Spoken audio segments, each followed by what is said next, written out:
Hello বন্ধুরা, আসসালামু আলাইকুম। আমার চ্যানেলে আপনাদের স্বাগতম। আজকে আপনাদের দেখাচ্ছি যে আমার যে বেগুন গাছগুলো রয়েছে, এই বেগুন গাছগুলোতে ফল বৃদ্ধি পাওয়ার কারণ কি এবং কি কারণে ফল বৃদ্ধি পায় সেই বিষয়ে আপনাদের মাঝে আমি তুলে ধরবো।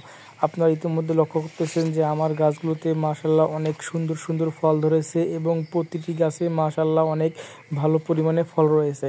এই ফল পাওয়ার একটি কারণ রয়েছে। আপনারা যদি আপনাদের বেগুন গাছে ফল দ্বিগুণ করতে চান তাহলে আপনাদের যে কাজটি করতে হবে সেটি হচ্ছে যে আপনার বেগুন গাছে অবশ্যই যাতে আপনার বেগুনের ফলগুলো আলো বাতাস পায় সে ব্যবস্থা করতে হবে।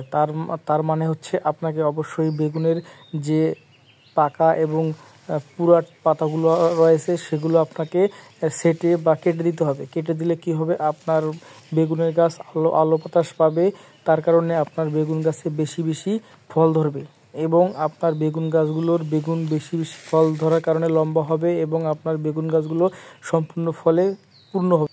আপনারা যদি বেশি বেশি ফল পেতে চান তাহলে অবশ্যই আপনাকে যে কাজটি করতে হবে সেটি হচ্ছে আপনাকে মাঝে মাঝে বেগুন খেতে পানি দিতে হবে এবং পানির সাথে টিএসপি সার ব্যবহার করতে হবে। কারণ টিএসপি সার ব্যবহার করলে আপনার বেগুন গাছের পাতাগুলো কালো কুচকুচে হবে এবং তাতে বেশি বেশি ফুল ধরবে এবং তাতে বেশি বেশি বেগুন ধরবে।